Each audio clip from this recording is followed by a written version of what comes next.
There we go. All right. Now we have Kayla Harrison as well, so we can get things started. Kayla, thank you for joining us as well. We appreciate it. Hi, gang. How's it going? Well, we're good. We appreciate having us. We got the media lined up, so we'll jump to them in just a minute. I'll just ask you a couple things to kick things off. I guess, Kayla, now that you're here, I'll ask you. I mean, change of opponent, obviously change of plans here late. Just give us your thoughts on kind of what unfolded in this new matchup that you have. I mean, you guys were all privy to it. It all kind of went down on the internet anyways. I found out that there were some contractual disputes, and I got a call from Ali and said, how do you feel about Aspen Ladd at 150? And I said, anyone, anywhere, any place, anytime. And then and now we're on a joint press call together. So here we are. Respect. Well, thank you for joining us today and appreciate taking the match. But I guess Aspen, we'll ask you as well. As Kayla laid it out, it kind of unfolded in front of us, a little bit of a surprise. How did it happen on your end, and what were your thoughts when it was offered? Hey, do you want to step in and take this? Yeah, no, definitely. It was offered like late last Friday, and they immediately offered the 150 catch weight because I was under the impression, like everybody else, that they were fighting and that Juliet signed the contract. I just thought, okay, she got injured. They need a last-minute fill-in. But it was an immediate go from us, and it's like, sweet, let's go get it. Interesting. So I guess to clarify, because that was, I think, a question everybody had, neither one of you actually asked for 150. It was just with the short notice. That's where it was lined up. No, it was just when Definitely they called, they offered it. Super short notice and not going to look a gift in the horse and mouth kind of thing there. Nice. And Kayla, you said the same, right? You didn't ask it, just that's the way it was lined up. Yeah. No, I was on track to make weight at 145 for the second time in my career, and but obviously whatever, any weight, I guess I should add to that. Any place, anytime, anywhere, any weight. There you go. Just keep adding to it. Awesome. All right. Well, I know everybody's excited for the matchup. We're, unfortunately that it fell apart, but I think the matchup that came together is just as exciting. I know the media feels that way as well. So we'll turn it over to them now. We'll turn to their questions. All right, Harry, start us off, please. Hey, Kayla, long time no speak. How are things doing? Good. How are you?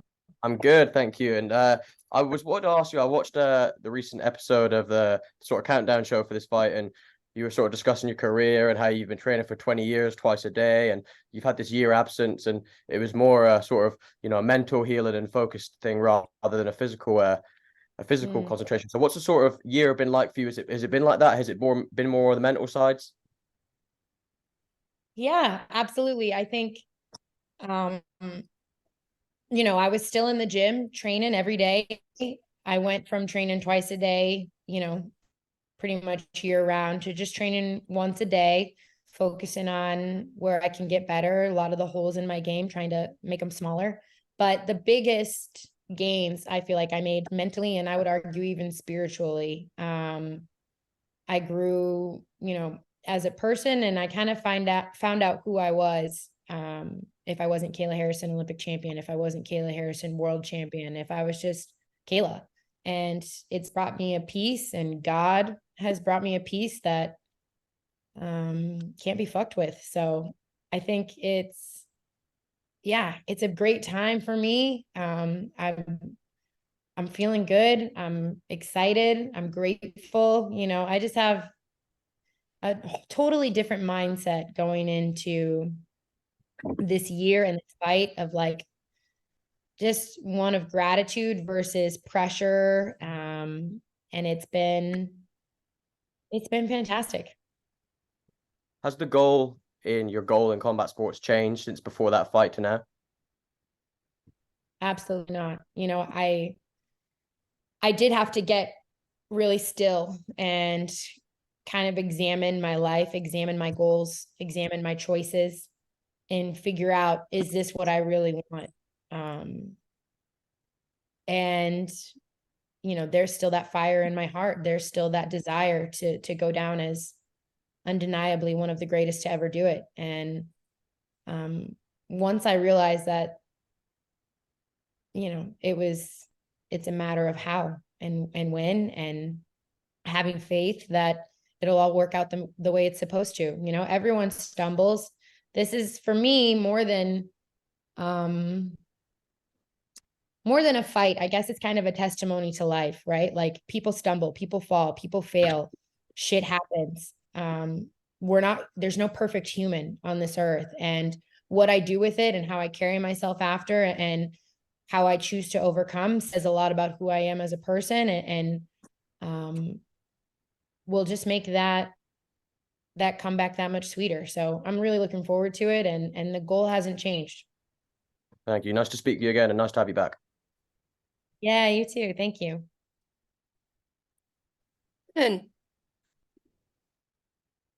Hey, what's up, Kayla? I was curious, we talked about the mental improvements and the spirituality. I was wondering if maybe you could note on the biggest change in your skill set, those 12 months of improvement inside the gym, and areas where you feel like, hey, you know what, this is going to look like a different Kayla inside the smart cage. Yeah, I mean, I think I'm coming into this year and this fight as a different fighter completely, I'm much more well-rounded. I think my comfort level has increased. I think my range finding ability, my striking, just my fight IQ in general has gone up a level. I'm not, yeah, I think you guys are just gonna have to wait and see, but a lot of it is confidence and comfort. I got really comfortable being uncomfortable this past year and still trying to find a way to win. I went from being in 4 camps back to back to back to back to being everybody's training partner and having to, spar certain ways and give certain looks and be in the fire and figure it out. So yeah, I just have a different level of composure, I think, inside of the cage, where if things don't go my way right off the rip, I think it's safe to say for the past 15 fights, before my last fight, I was kind of a front runner and I was kind of a bully, and I was kind of like, I just went in there and did my thing. And, there are going to be times when you don't win every exchange of every round, and how are you going to handle that is important. So I got comfortable there. I love it. And for Aspen, this fight almost to the day is going to be your year anniversary inside the PFL. Over the last 12 months, can you reflect on just being in this new promotion and, the experience? Some would say 3-0, 2-1 officially. Pretty good year so far in your rookie season. Yeah, things happen, and I've been around. I've been in different promotions, Invicta, UFC, and nothing is like PFL where they keep you this active all the time. So I've thoroughly enjoyed that aspect of it.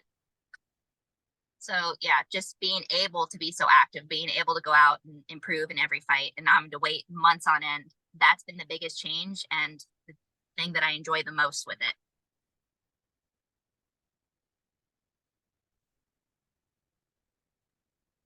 Gabriel Gonzalez. Hey guys, thank you. Aspen, I have a quick one to start with you. We spoke recently. I'm just wondering, you do a lot of these Zooms in your car with your dogs. Have you ever thought, what do they think about when they see you talking in your phone all the time? No, not at all. It's just I live so far away from everything. I'm always commuting, and I'm either driving from one training session to the next or from home down. So it's finding the time to get on them. So I'm usually in the car at some point. And then 2 questions for Kayla. Kayla, I want to ask you, I read this, you got a new pet emu named after Eminem. Are we going to have some Eminem walkout music? Two. I have 2 emus. I have MMA and Marshall Mathers. The kids picked the first names and I picked the middle names, but no, actually, I'm not sure if it's going to be done, but there's a pretty cool initiative that's happening with Bose, and a female producer. So it won't be Eminem. It might be something new though, which is exciting. Looking forward to it. And then my final question for you, Kayla. One of the things I noticed on your social media that you've really been pushing is this kind of more focus once again on your book and the Fearless Foundation. You're obviously a very famous fighter, obviously have a very big platform. As you get back into competition finally, how big is it for you to kind of just remind people about all these things you have going on and being able to help others through that platform. Yeah, I mean, that's one of the big reasons I do what I do. You know, I love to fight. If you took away all of the lights and all of the audience and all of the fans and all of the money, I would still do what I do because it brings me joy. But I also believe that everything happens for a reason, and that I've been given this platform for a reason, and that to not use it to make a difference in the world would be a crime, you know? So I do want to shine a light on what child sexual abuse is. I do want to help make a difference in people's lives, and I do want to help kids not only survive, but thrive and overcome. And I want them to know, most importantly, that they're not alone. Thank you. Jake. Hey guys, I'll start with Aspen. What challenges come with taking a short notice fight, especially with someone as highly credentialed as Kayla Harrison? For anything short notice, you better have been in the gym and stayed basically on point regardless.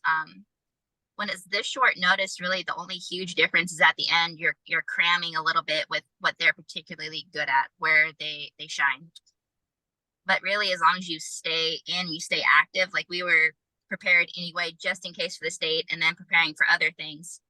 So as long as you're not out of shape, you're not out of the gym, you can adjust to anything. And then Aspen, I'll come back to you in a second, but Kayla, similarly, I mean, how do you prepare for Aspen compared to Bud? Like, is that a big difference? Did that change a lot of things up towards the end of camp? I mean, obviously stylistically, they're super different fighters, but you know, I think the focus is always on my game plan, not necessarily my opponent's game plan. So it hasn't changed a ton. I've become more aware of certain situations that Aspen may be better at than, say, Julia was. But for the most part, yeah, I'm ready. I'm ready for anyone. It's about me. And then last one for me, back to Aspen. I'm just curious, where do you put Kayla on like your GOAT list, or at the least, what's it like to fight a fighter that maybe you've looked up to? I don't know, a lot of respect at least. Oh, definitely. She's been the face of PFL. And as soon as I signed with them, obviously that's the fight where you're talking about it. It's like, we'll probably eventually fight her. And it's honestly, it's awesome. I'm grateful for the opportunity to be here. I'm grateful to fight her. And the fact that it happened on such short notice, so be it. Like, we wanted this one, happy to have it, and here we go. Ronald. This is Ronald E. Smith. First question I have is for Aspen. And as you said that you have utmost respect for Kayla, but also when the cage door closes, competition is competition. So when you've seen her past fights, what's the one thing that's really speaks out to you or really stands out the most whenever you're trying to study a fighter like Kayla? Kayla is one of the best specialists there is in the game. Like, if you look at her, and obviously she's becoming a more well-rounded fighter and striving to, like we all are, but you're not going to have somebody with that kind of credentials in what she has done. And there's very, very few. So a very high-level specialist. And for Kayla, just to throw it to you, I know you brought up previously that one of the things you said was you got comfortable being uncomfortable. So I would love to know that, just to go more on depth on that. How did you then get past those thoughts, be where you are right now? Sorry, can you say that again?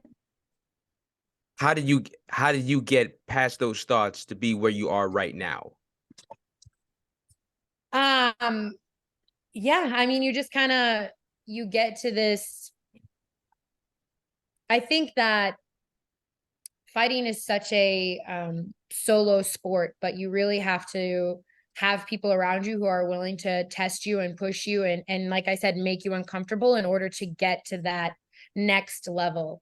And I've been training and being uncomfortable with no goal for 10 months. I was just kind of like in the gym every day, uncertain, but certain that I wanted to be there and that I wanted to get better. So, I did only striking rounds. I did, rounds where I'm on the bottom. I did rounds where there's, 8-time world BJJ champions on my back trying to take my neck off. And I've done rounds where there's, you know, world-class kickboxers trying to kick my head off. And I think that has allowed me the space to grow and realize that like MMA is just like everything else. You got to find a way, you got to dig deep, you got to figure it out, you got to keep your composure while. Thank you, Liz. Good luck to your fight. Thank you. Sean. All right, ladies, Sean Murphy here. I've been following you guys for quite some time. Two of my favorite female fighters on this said planet. Guys, we are about a week out, something like that. How anxious are you to get back into the ring, Kayla? And Aspen, same goes for you. How anxious are you to be a part of such a stupendous card? I was part of this card last year, but obviously it's not to the level of Kayla where she's been on it for like the last 4 years in a row or 3 years, however many it's been. But I'm thrilled. Like I wanted to fight again this year anyway, and to get this call is fantastic. Yeah, I couldn't agree more. You know, Aspen has got to fight this year, so I'm looking forward to my layoff being done, being out of purgatory. You know, it's one of the richest nights in MMA. 6 lives will be changed. Fighters are fighting for $1 million in a world title, and a chance to cement their names in the PFL legacy books. So I'm excited to be a part of it. I'm excited to share the cage with someone like Aspen and go out there and put on one hell of a show. Ladies, success. Can't wait to see you guys perform. Thank you. Marty. Hey all. First question to Kayla. Firstly, I just want to say, obviously, we as MMA fans are always selfishly want to see our champions like you in the cage. So, but I do want to say that you obviously thoroughly deserve the time off and the break. In taking on an opponent on short notice, as we've heard before, is one thing, but taking on a focused, well-rested, rejuvenated, 2-time Olympic gold medalist and multiple-time PFL world champion Kayla Harrison is another thing. Really, while Aspen's online, I just wanted to hear what you have to say to Aspen and what she should be looking forward to on 24th of November. Yeah, no, with what you said, everything's very accurate. And it's like, for me, I've been competing for a long time and I enjoy it. So when I get a call like that, especially with somebody of that quality, like the opponent is of that quality, it excites me more. It gets my blood running. So it's like, whew, it's even better. Like it's a fight you want anyway. It's a fight you're thinking about, but to actually get the call and then have that quality of opponent, it makes you a better fighter. Nice. And to Kayla, what should she expect? Yeah. I mean, I think, my sentiment and my emotions toward Aspen are ones of gratitude. I think that I'm grateful for someone like her to step up and to take the fight on short notice and to be so game. That's kind of where you separate the fighters from the warriors. A lot of people want to pick and choose and have it exactly their way or no way. And she's not like that. So I'm super grateful for that. And I'm really just looking forward to going out and putting on a show. I'm not going to sit here and talk shit or talk trash and say I'm going to murder. Like, it's just, for me, my body of work will speak for itself inside the cage. I know she's going to bring her best self. I'm going to bring my best self. And, my prayer is that neither one of us get hurt. Love that. And my last one to you, Aspen. We know you love the outdoors. Obviously, we've just seen you in your car with your dogs there, and you're always out trekking. I see on your socials that you, on one of the trekking paths that you were on recently, there were some scratch marks in the trees, which looked like some wild bear marks. You're obviously unfazed by wild bears, and you seem unfazed, obviously, by facing Kayla in 10 days' time, which obviously alludes to the confidence that you have in your own skills. But is there any areas specifically in Kayla's game that you feel that you can take advantage of in the coming fight? I think that's a wait and see kind of thing. It's very similar as like my entire career. I have no desire to talk shit. That's just not who I am or what I prefer to do. We're about to do the most singular breakdown of who you are as a human. We're about to fight each other in the cage. Whatever we say before that really doesn't matter. It's the actions, it's what you do when you're in there. So you're gonna have to wait and see. Best of skills to both of you. Thank you. All right, our last question, Gabriel Morales, please.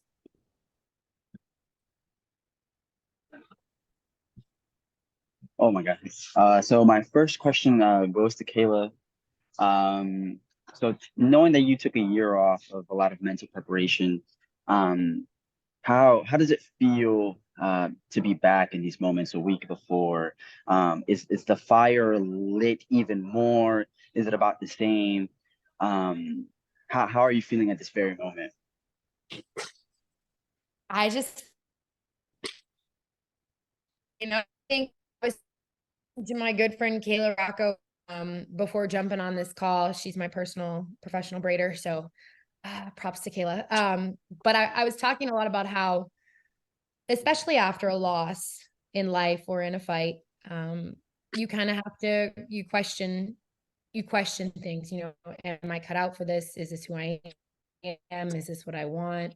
And I think that all fighters experience a level of anxiety before you step into a cage. I know that I do. I'm not going to pretend like I'm,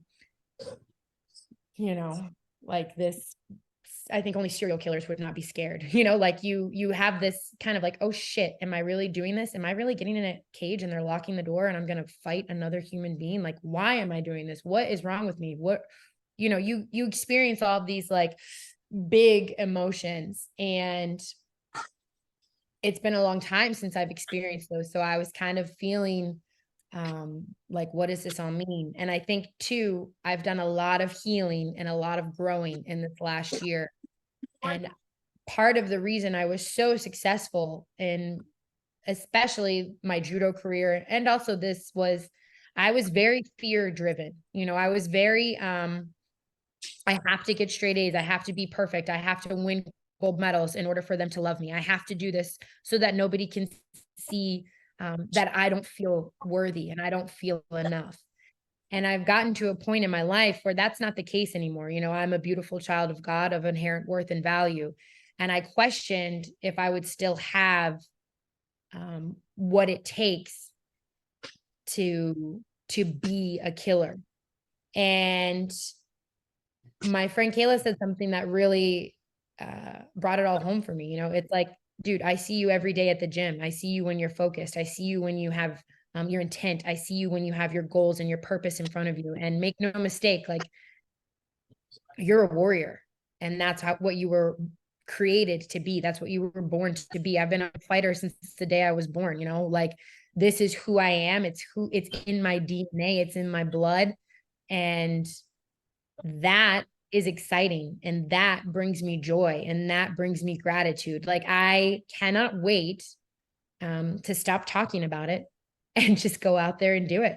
So yeah, I'm in a great place. I'm mentally in a great space, physically, emotionally. I'm ready to be a happy fighter and a dangerous one. Thank you so much. My next question goes to Aspen. Knowing that you transfer to the PFL from the UFC, you're in a different weight class now. How does it feel now? Do you feel as if this evolution into a new weight class has developed you into a better fighter, rather than what you were going through to the UFC? Do you feel like you're in a better place now than you were before? And how is it feeling right now? Oh, definitely. In the UFC, trying to make 135, the emphasis on trying, it was constant depletion, constantly just doing everything I can to be small enough to hopefully make it. There was absolutely no way I could fight this many times in 1 year or be the backup fights like this one. I just physically couldn't do it. So I'm healthy. I'm able to enjoy fighting and training and being able to fight back to back to back. So it really has completely changed my life as a fighter. It's like I'm able to enjoy things again. Thank you so much, and best of both luck to both of you, okay? Thank you. Thank you. Awesome. Well, Kayla's ready to stop talking about it and just get in there. Aspen's clearly got a workout to get to. We're slowing that down. So that's probably a good place to end it for everybody. Cool. Sorry we couldn't get to everybody, but Kayla, Aspen, obviously, we've all been excited since this matchup was announced, so we're looking forward to seeing you next week in Washington, D.C. So thank you for the time. Yeah, thanks, John, and everybody else. I will see you all next week. Thank you. Bye. Awesome. We'll see you out there. Thanks to the Zoom, media as boys. well. You Zoom, boys. Thanks to everybody for doing it. We appreciate it. Media, thank you.